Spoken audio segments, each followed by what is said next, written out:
Bonjour à tous, c'est Diaboloman et on se retrouve pour la vidéo FAQ spéciale 3000 abonnés.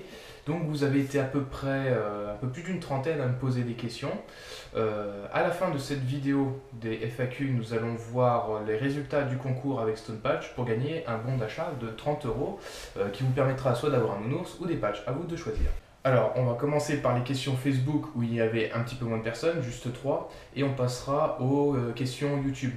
Pour ce qui est des questions, vous avez été plusieurs à parfois poser la même question. Du coup, je les ai rassemblées pour répondre tout d'une traite. Ça évitera que la vidéo dure trop longtemps, parce que bon, il y a à peu près 7 fois où vous avez posé, vous êtes 3 voire 2 à poser la même question. Donc là, au moins, on va raccourcir tout ça.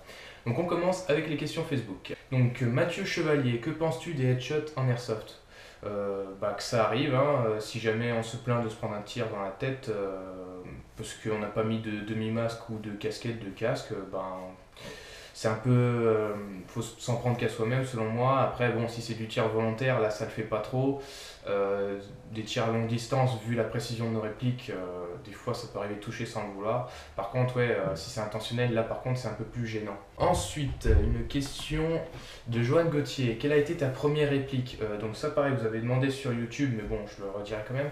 Donc ma première réplique, c'était, bon, à part les répliques de fêtes foraines à Spring PA, ma première vraie réplique d'Airsoft, c'était le FAMAS F1 de chez Cybergun, que d'un moment j'ai revendu pour me racheter une autre réplique. Et ensuite, de Omar m'a tué, pourquoi un snipe vers bouteille? Parce que ta gueule, tout simplement. Non, parce que j'avais pris des bombes et au final, moi je trouve que le vert, correspond vachement au vert pardon, des feuilles, enfin les jeunes pousses. Après, c'est vrai que tout ce qui est vert global en forêt, c'est pas ce qu'on trouve le plus souvent. Maintenant, nous allons passer aux questions YouTube. Donc, question de Explode Ride. Donc, je sais que tu as posé trois questions. Donc, bon, on reviendra dessus. Alors, quelle a été ta première réplique? En fait, je viens de répondre. FAMAS F1 de chez Cybergun. Ensuite, encore Explode Ride et Iron Production. Donc, Explode Ride. À quel âge as-tu commencé l'airsoft? Et pour Iron Production, depuis quand fais-tu de l'airsoft? Comment as-tu découvert ce loisir? Et vers où tu en fais le plus souvent? J'ai commencé à m'y intéresser avant d'être majeur et donc j'ai commencé à jouer juste le jour de mon anniversaire, c'était le 24 avril 2010. Donc ça va bientôt faire 6 ans. En avril, ça va faire 6 ans. Et comment as-tu découvert ce loisir? Et vers où fais-tu le plus souvent? Alors au début, j'en faisais du côté du nord de l'Auvergne dans l'Allier avec la Romeo Soft. Puis j'ai déménagé un peu sur Vichy, donc j'ai joué du côté de Clermont-Ferrand et pas mal aussi du côté de la Nièvre en 58, donc plus au nord avec la Tenaille parce qu'ils avaient un super terrain, des anciens bâtiments de l'INRS. Et aujourd'hui, je suis du côté de Montélimar, donc du côté de la Drôme, donc plus le sud-est de la France. Pour l'instant, vu que ça fait pas si longtemps que ça que je suis là, puis entre le boulot, d'autres problèmes personnels, on va dire, j'ai pas fait tant de parties que ça. J'ai juste joué avec la Airsoft Ardèche et l'association Provençal Airsoft, donc qui je me tourne un peu plus souvent. Mais je vais quand même essayer de découvrir les autres équipes du coin. Et comment j'ai découvert ça? Même petit, donc je jouais pas mal avec les Springs et tout, donc j'étais pas mal aussi jeu. Alors il n'y avait pas trop Call of Duty à l'époque quand j'étais petit, mais bon, des jeux un peu typés militaires, donc j'étais un peu dedans. Et dès que j'ai vu que les Airsoft ça existait, j'ai voulu m'y mettre. Alors après, il y a eu le problème du fait d'être majeur, donc j'ai un peu attendu. J'avais fait du paintball parce que là c'était autorisé. Et bon, maintenant je prends plaisir à jouer grâce à l'équipe qui m'avait fait commencer. C'était la Romeo Soft dans laquelle j'ai été pendant 3 ans à peu près. Ensuite, donc là pareil, vous avez été 3. Donc en fait c'était bonjour donc, de Airsoft Marcy Lucien. Bonjour, j'aurais aimé savoir de quel coin tu es et est-ce que tu préfères CQB ou forêt? Un grand bravo pour tes 3000 abonnés, merci à toi.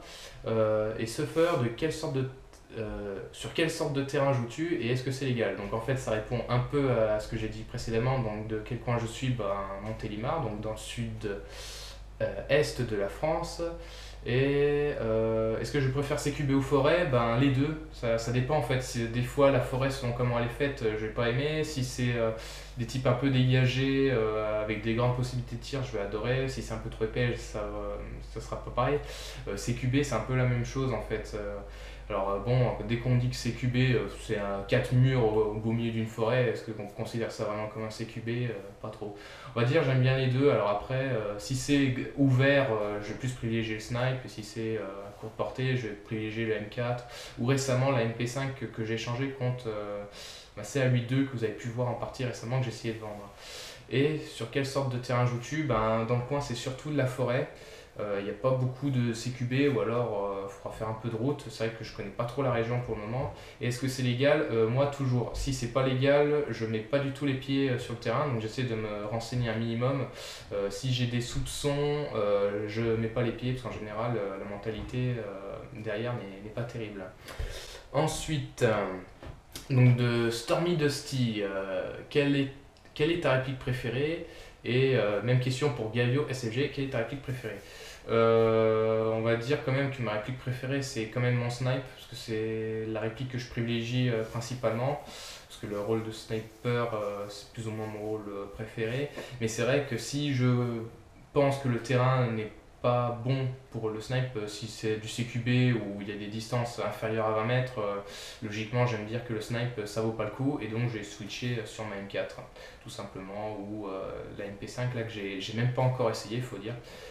Donc voilà, sinon niveau PA, le MK23 récemment, ben ouais ça va dire que c'est le PA qui me quitte pas du tout parce que malgré son faible prix, j'ai jamais de soucis de dégazage avec ou de soucis de tir, bon à part 2-3 trucs mais bon c'est très rare. Salut, est-ce que tu as déjà pu tester le SRS Silverback ou d'autres répliques originales?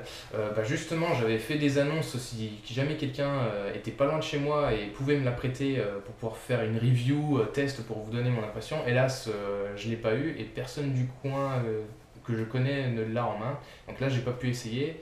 Et d'autres répliques originales, ben, on va dire un peu tout, mais là, à dire que c'est original, ça dépendra de chacun. Mais pour ce qui est des tests review, pour l'instant, j'ai pas de gros partenariat. Et il y en a un qui se fait, et c'est même pas sûr que ça va durer. Donc, hélas, pour le test de réplique ou les reviews, ce sera soit de l'achat perso, soit bien plus tard quand la chaîne se sera développée. Alors, c'est un peu plus petit. Predator Adri 4520. Alors, salut, comptes-tu acheter un système pour faire des vidéos en 360 degrés et continue comme ça, on adore tes vidéos? Non, je compte pas acheter ce type de caméra. Par contre, je compte acheter une troisième caméra. Donc, ça, je l'avais annoncé sur Facebook. Ça serait une deuxième Mobius qui, au lieu de faire Scopcam, serait selfie cam. Comme ça vous permettrait de voir un peu comme je suis équipé durant la partie ou d'autres types de prises de vue que je trouve intéressants. Par contre, ouais, niveau sous actuellement, c'est un peu chaud. Donc ça sera dans les projets bien plus tard. Après, certaines personnes m'ont fait des petits dons, donc c'est pas grand chose, on va dire, en valeur financière. Par contre, c'est vrai que ça me touche beaucoup. Et après, bon, j'espère, bon, ça me servira tout de même pour financer, faire une petite réduction sur ce que je compte acheter, mais pour l'instant, c'est pas suffisant pour, ou même de ce que je gagne sur YouTube, parce que là, j'ai que gagné 70 € depuis que je fais des vidéos, donc c'est en une seule fois. Et en plus, du coup, là, le concours que vous allez voir à la fin de la vidéo, c'est financé grâce à ça, en partie. Donc, Sergent Overlord, penses-tu acheter d'autres répliques ou upgrader en termes de projets futurs? PS, félicitations pour les 3000 abonnés. Et ben, merci à toi. J'ai pas de gros projets d'upgrade ou d'achat de répliques. Donc là, comme je disais, j'ai juste vendu mon SL8 ou CA82 de chez Classic Army et j'ai échangé contre une MP5 parce que ayant déjà le snipe, je prends que lui et du coup le CA82 restait un peu dans le placard vu que ayant déjà snipe, je le privilégie un peu plus. Et du coup, je l'ai changé contre une MP5. C'est si jamais ma copine qui joue pas beaucoup, mais si jamais elle joue, je voulais quelque chose de compact qu'elle puisse garder tout au long de la journée, parce que sinon c'est un peu trop lourd pour elle. Et sinon, vraiment dans le loin, j'avais le projet de changer un peu au niveau de mon snipe. C'était la Cross X96 qui est prévue par Silverback, mais qui est en projet à l'heure actuelle. On ne sait pas quand est-ce qu'elle sortira, mais c'est sûr que si elle sort, je compte la prendre. Et si j'ai vraiment des sous à perdre, Peut-être pas pour ça. Par contre, c'est vrai que changer le canon du snipe pour un 605 PDI, c'est un peu plus en projet. Là, c'est pareil, c'est quand j'aurai quelques sous.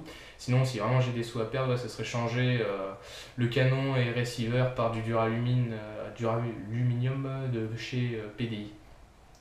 Après, sinon, ce sera que de la réparation s'il y a besoin. Et la fiabilisation pour le MK23 et le MP5 si jamais il a des soucis, peut-être quelques changements, mais pas plus que ça. Mes projets sont plus tournés sur la vidéo, donc ça j'en avais un peu parlé sur Facebook. Un nouveau support caméra pour ce qui est de la tête, pour la réplique, pour la scope-cam, etc. Mais voilà, c'est pas tellement réplique, c'est plus vidéo qui sera privilégié pour le moment. Donc de Antoine Mogenot, quels sont les sites où tu commandes ton snipe et tous les accessoires? Merci encore et GG pour tes vidéos, continue ainsi, merci à toi. Et de Ismaël Pilote, le plus souvent où achètes-tu tes répliques? C'est vrai que moi j'achète pas souvent des répliques. En général, les sites où j'achète du matériel, c'est surtout Airsoft Entrepôt et Taiwan Gun. Après, ça dépend beaucoup du matériel que je recherche, parce que certains sites ne l'auront pas, etc. Donc en général, je cherche un truc, j'essaie de comparer sur les différents sites, que ce soit à l'étranger, en France, magasin du coin, et j'essaie de voir qu'est-ce qui est le plus intéressant. Ça dépend. À part Airsoft Entrepôt et récemment Shotgun, parce qu'ils ont du coup le Mag Catch pour le snipe, ça faisait un moment que je la cherchais. Je commande pas beaucoup en France. Voilà. Donc voilà, ça dépend en fait. J'ai pas de magasin privilégié, on va dire. Quel est le budget que tu investis dans tout ton équipement? Donc ça c'est de Shana85, pardon, j'ai pas cité ton nom. Et quelle réplique rêverais-tu d'avoir? Au passage, très bonne vidéo. Alors merci à toi. Le budget que j'ai investi dans mon équipement, alors j'ai pas de chiffre précis, mais franchement, si ça dépasse les 4000 euros avec tenue, accessoires et matériel vidéo, ça m'étonnerait même pas. Après, j'ai pas de chiffre précis. Quelle réplique rêverais-tu d'avoir? Alors c'est vrai que j'aimerais bien, on parlait juste avant du SRS Silverback, c'est vrai que si je pouvais avoir la version 16 pouces, j'aimerais bien, parce que c'est une réplique qui pour le coup innove un peu, qui sort du lot et qui a l'avantage d'être plus ou moins gradé de base, ce qui est rare. Et puis pour une fois qu'on a un bullpup spring et pas gaz, ça sort un peu du lot. Voilà. Après, j'aurais bien voulu avoir aussi le GHK G5, juste pour le fait compact et passer un peu en GBBR. Voilà, c'est les deux répliques que j'aurais voulu avoir principalement. Donc voilà, ensuite, Charles Land, peux-tu nous faire un loadout avec le prix de tout et le magasin où tu t'es procuré tes affaires et tes répliques que tu utilises? Ça risque d'être chaud parce que j'ai commandé un peu à droite à gauche tout ce qui est équipement, donc pas sûr que ce soit réalisable. Par contre, vidéo loadout, j'en ai fait deux, donc une pour la partie assaut qui date un peu, mais en général je suis plus ou moins équipé comme ça toujours. Et j'ai aussi fait la version snipe plus récemment. Donc je t'invite à aller voir ces deux vidéos qui sont pour moi plus ou moins complètes. Et pareil pour ce qui est de mon snipe, le M4, c'était une de mes toutes premières vidéos où j'avais cité un peu ce que j'avais fait dessus, mais c'est vrai que niveau format, c'était pas le meilleur, c'est vraiment quand j'étais au début. Peut-être que j'en referai une, mais pas sûr d'ici là. Alors, de Louis Bory, comment se faire une tenue russe pas trop chère avec un casque par boule, treillis et stuff? Bisous, à plus dans le bus. Est-ce que j'ai l'air d'être spécialiste en russe? Pas tellement, donc moi c'est pas trop mon domaine. Je t'invite plus à aller voir par exemple Ding Chavez qui a fait quelques reviews de tenue ou loadout je crois russe, parce que lui c'est un peu plus son domaine, il est plus ce type là, donc je t'invite à aller voir plutôt ses vidéos plutôt que les miennes parce que moi je ne m'y connais pas du tout. Julien Vatov, prévois-tu des événements avec tes abonnés en faisant gagner des places sur les terrains de jeu sous forme de jeux concours par exemple? Donc je prévois des événements, mais sous ce format-là, je suis pas sûr que ça soit vraiment judicieux, parce que bon, en général, une personne qui veut aller jouer sur le terrain va pas attendre de faire un concours pour avoir la place, hein, il va prendre direct sa place. C'est un peu dur à mettre en place. Par contre, des concours, oui, je prévois d'en faire. Donc là, celui que je fais encore actuellement. Si j'arrive à mettre en place des partenariats, parce que niveau financier, moi, c'est vrai que je ne peux pas mettre grand chose ou faire gagner beaucoup de trucs à côté. Après, faire des rencontres, pas forcément avec des abonnés, mais d'autres youtubeurs comme Tibbs, qui habite pas très loin d'ici. On s'était rencontrés lors d'une OP, sauf que moi, comme un couillon, j'ai oublié mes caméras. Donc et là, je me suis retourné sur lui pour la vidéo. Mais bon, voilà, il y avait un autre. Alors, c'était quoi? C'était Silent Hunter, un jeune youtubeur qui fait aussi des vidéos sniper Scopcam, qui habite pas très loin non plus de chez moi. Il m'avait invité à une OP, mais bon, là, je peux pas actuellement. Mais bon, s'il y a moyen de le rencontrer, ça serait sympa. Les Lambert 007, pourrais-tu faire une OP? Alors, actuellement, avec mon métier. C'est un peu compliqué, je peux pas trop prévoir quand est-ce que je suis disponible parce que mon boulot, il y a des possibilités que je sois en 3/8, c'est-à-dire que je fasse des semaines de 6 jours où je vais faire 2 jours matin, 2 jours journée et 2 jours nuit. Du coup, ça décale mon planning parce qu'après j'ai 2 jours de repos. Donc le fait d'avoir des week-ends qui sont samedi et dimanche, ça sera que toutes les 6 semaines en gros. Donc, et là, je peux pas vraiment prévoir les OP, à moins que. Enfin, à l'heure actuelle, je peux pas encore prévoir. Et de toute façon, dans ma vie personnelle, pour l'instant, l'airsoft passe un peu à la seconde place. Donc, pour l'instant, les OP, ça reste un peu à côté. Et après, ça dépend si l'OP dure 1 jour ou 2 jours. Mais c'est vrai que je vais plus partir sur des 1 jour parce qu'en ce moment, pour moi, c'est compliqué. Mais j'en ferai sans doute plus tard. Après quand, je ne sais pas encore l'heure actuelle. Amaury E20 ou E20 pardon. Quelle est la meilleure OP que tu aies faite et la pire? Dur à dire, parce qu'il y en a où j'ai eu des bons souvenirs. Après, il y a eu des petites périodes, des fois qui ont un peu noirci le tableau pour X raisons. Mais bon, je saurais pas dire laquelle était la meilleure ou la pire. Peut-être la meilleure, si, peut-être. L'OP Noël, plus ou moins Airsofter ont du cœur là, que j'avais fait avec la Auvergne 6 mm parce que bon, c'était un peu un but caritatif. Donc c'est plus le geste à côté qui me fait que c'était une bonne OP. Puis je m'étais bien amusé, il y a du fair play. Après, c'est vrai que niveau scénario, tout ça, c'était pas extraordinaire, mais bon, on cherchait pas plus que ça, quoi. Et voilà, après, c'était plus des bons moments avec les potes et tout.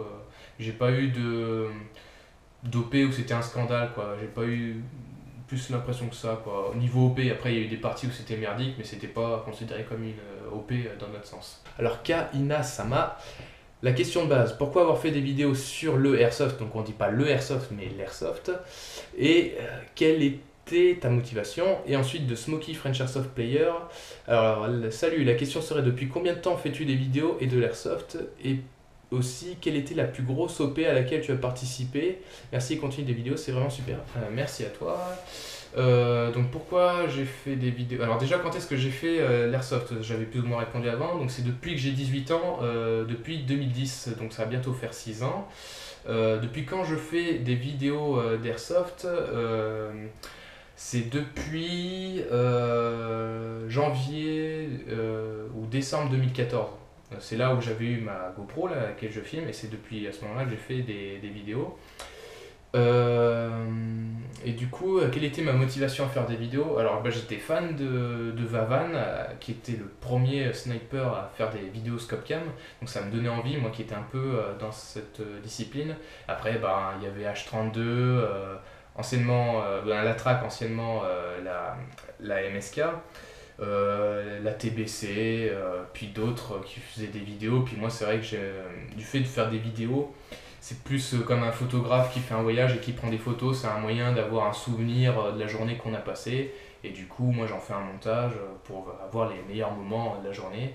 Ça me permettait de montrer ça à mon entourage, ce que je faisais, comment ça se passait, qu'on s'amusait bien. Et du coup, ça donnait envie à mes amis d'en faire un petit peu.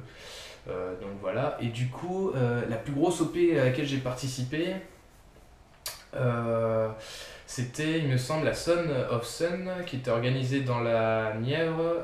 C'était organisé par la Stan 58, ouais c'est ça je crois, la Stan 58. On était plus de 100 joueurs, 100 ou plus de 100, je sais plus. Je crois que c'était 40 et 40 et 30, donc 120 joueurs je crois. Non, c'est pas ça. Ou 110, je sais plus le nombre exact, ou alors c'était 45-45. peut-être. Et donc on était sur un terrain de 100 hectares, donc c'était vraiment énorme. Si jamais vous voulez voir comment c'était, je vous invite à voir les 2 vidéos que j'ai fait là-dessus. Bon, c'était pas mes meilleures vidéos, mais bon, ça vous donne une idée de la chose. Voilà, c'était la plus grosse OP selon moi, qui avait duré sur tout un week-end. C'était pas mal, il faisait chaud, très chaud. Donc voilà, ensuite... Voilà, donc je m'excuse pour le petit temps, c'était mon chien là, voilà, qui était pas content que je parle tout seul, donc ça me permet de vous le montrer. Ça, c'est mon chien, Néo. C'est bon, tu vas te taire? On continue. Alors, donc de BZK, donc pour Bretagne Zombie Killer, que penses-tu du système Polar Star? C'est un moyen comme un autre d'utiliser des répliques d'Airsoft. Après, c'est vrai que moi, je n'envisage pas d'en prendre une. Et c'est vrai qu'ils sont pas mal concurrencés par SMP, qui sont un peu plus compacts. Après, c'est le même fonctionnement. Après, il y a un peu... Oula, il y a mon chat aussi, là, qui passe. Comme je disais, c'est... Qu'est-ce pas tout. C'est un peu mal vu sur certaines équipes parce que on peut changer la puissance en moins de 2. Donc ça après ça dépend des mentalités, hein. Après je pense que quand on a confiance en la personne on peut accepter, voilà. Après certains ont trouvé le moyen pour pas qu'on on puisse changer la puissance en moins 2, c'est en mettant un cache plus un serflex d'une certaine couleur choisi par les orgas un peu secrètement, et comme ça si jamais le joueur retire et tout, là on pourra voir, et puis en général il n'aura pas forcément la même couleur que le Serflex. Après c'est vrai que niveau performance, on va dire c'est plus ou moins imbattable. Après moi le souci c'est, après les Polar Stars c'est un peu moins flagrant quand c'est sur un GBB, parce que bon on a juste à changer le chargeur et tout. Après il faut aimer avoir le flexible ou une bouteille dans le dos, et sinon voilà, moi ça me dérange pas plus que ça que quelqu'un joue en Polar Star. Donc The Tiger 2592, que l'airsoft soit avec toi. Alors salut, félicitations pour tes 3000 abonnés, merci. Pourquoi tu as décidé d'être sniper? Et c'est plus ou moins la même chose pour Florian. La question, pourquoi joues-tu sniper et non une mitraillette par exemple? PS, bravo pour tes 3000 abonnés, merci à toi. Et Antoine, alors 2 à 6, 06, pourquoi avoir choisi le mode de sniper? Qu'est-ce qui t'attire dans ce monde et quelles sont tes motivations face à une équipe presque full AEG? En fait c'est quand j'ai fait ma toute première partie, quand je venais d'avoir 18 ans, donc j'avais le FAMAS et mon snipe qui n'était pas encore upgradé à la base. Quand je jouais au FAMAS, je sais pas pourquoi, mais j'arrivais à toucher personne, c'était dans ma façon d'approche, tout ça.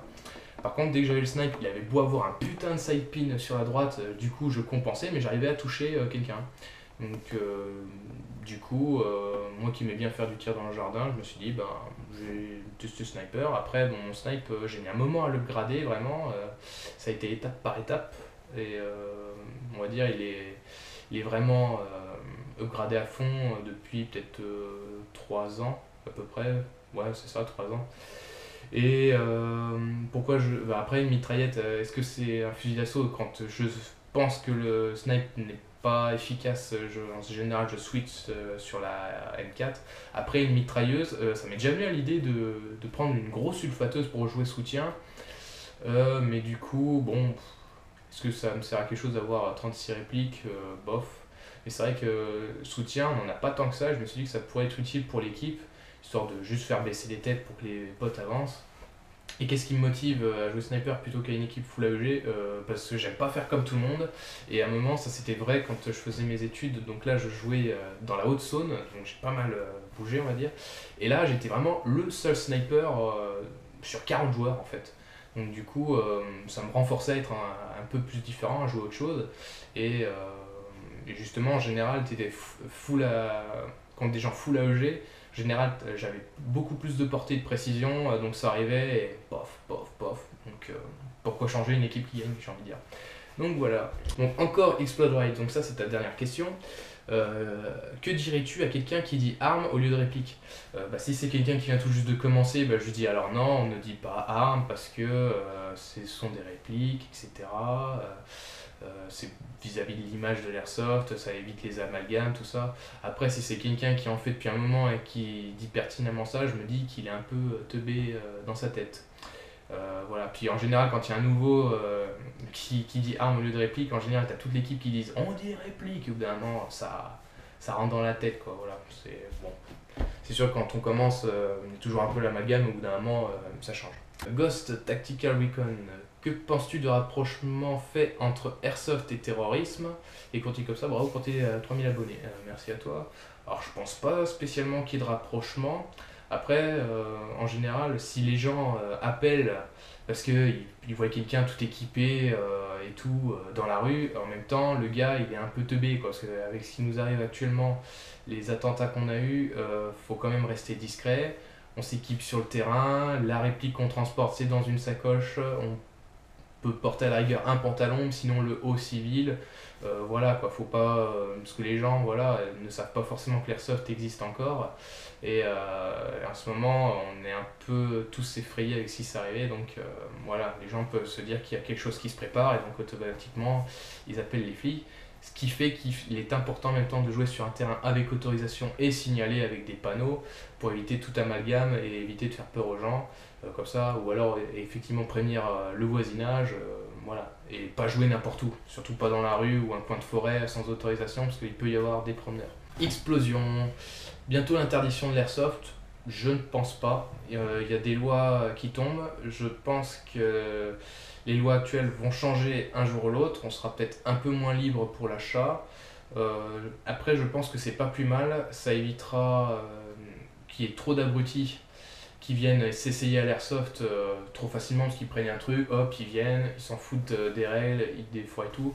Alors que s'il y avait peut-être un système de licence, alors c'est vrai que ça nous coûterait des sous, mais au moins il y aurait un grand tri sur la qualité des joueurs qui selon moi serait pas plus mal parce qu'on a trop de kikou et ça éviterait sans doute les personnes pas autorisées comme les mineurs à venir si la licence est exclusivement réservée aux majeurs, à moins que comment dire, la licence permette aux mineurs de par une éducation de posséder une réplique et là il n'y aura plus de soucis du jeu avec les mineurs, au moins ils auront été encadrés, ils sauront les règles et il y aura peut-être moins de soucis vis-à-vis de la loi et des assurances. Donc moi je pense qu'au bout d'un moment il faudra quand même que la loi change et se fasse un peu plus. Après une interdiction en France, je ne pense pas. Pour finir, donc j'ai gardé le meilleur pour la fin. Donc Honoré Harzik, bravo. Que penses-tu de l'airsoft pour les mineurs responsables? Et Bibi Vane, que penses-tu des mineurs qui jouent à l'airsoft? Et pour terminer, Étienne Kobigo, oui. Que penses-tu de la loi sur les jeunes à l'airsoft? Ouais, c'est pas très précis vos questions. Que penses-tu de l'airsoft pour les mineurs responsables? Alors, est-ce que tu nous demandes si un mineur responsable fait de l'airsoft malgré que ce soit interdit? Ben, je dis que non, il n'est pas responsable parce qu'il sait pertinemment qu'il n'a pas le droit et il joue. Donc pour moi, c'est pas faire preuve de responsabilité. Qu'est-ce que je pense des mineurs qui jouent à l'airsoft? Que du coup, ils respectent pas la loi, ou enfin, s'ils prennent des répliques à plus de 0,07 ou 8 joules, je sais plus exactement. Que penses-tu de la loi sur les jeunes à l'airsoft? La loi dit que pour l'instant, c'est 18 ans et c'est tout. Donc si tu as 18 ans, tu peux pratiquer avec des répliques de plus de 0,07 joules. Sinon, tu attends, tout simplement. Tu fais comme moi, tu fais un peu de paintball, tu fais du laser game, je sais pas, mais l'airsoft, non. Alors après, c'est aux parents de jouer le jeu, de dire non, je n'achète pas ta réplique, tu attends, etc. Le souci, c'est que les personnes lambda ne connaissent pas suffisamment l'airsoft et ne connaissent pas suffisamment la réglementation. Sinon, aux associations du coin de dire non aux jeunes et d'expliquer aux parents pourquoi et d'essayer de faire un peu de prévention. Après, si vous dites ouais, mais bon, la loi est mal faite, tout ça, on peut faire de la chasse et tout, oui, mais il y a une formation, c'est comme passer le permis conduite accompagnée, le jeune a beau avoir 16 ans, il est obligé de conduire avec quelqu'un qui a plus de 50 permis.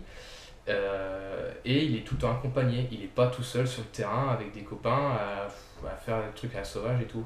Après, c'est vrai que les associations qui prennent les mineurs alors qu'ils sans jouer avec des trucs, bon, je me dis pareil, ils jouent pas le jeu, c'est pas des bonnes associations, même si ils apportent quand même une éducation, un cadre spécialisé aux mineurs, tout ça.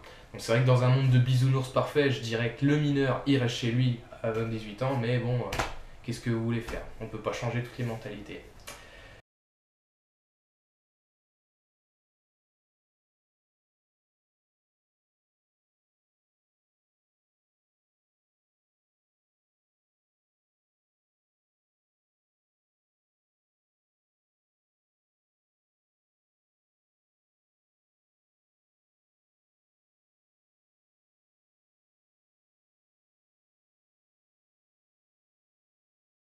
Donc voilà, j'ai répondu à toutes vos questions, j'espère que ça vous aura plu. Et donc maintenant, nous allons passer au tirage au sort et la divulgation du tirage au sort du concours. A tout de suite.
Here we go.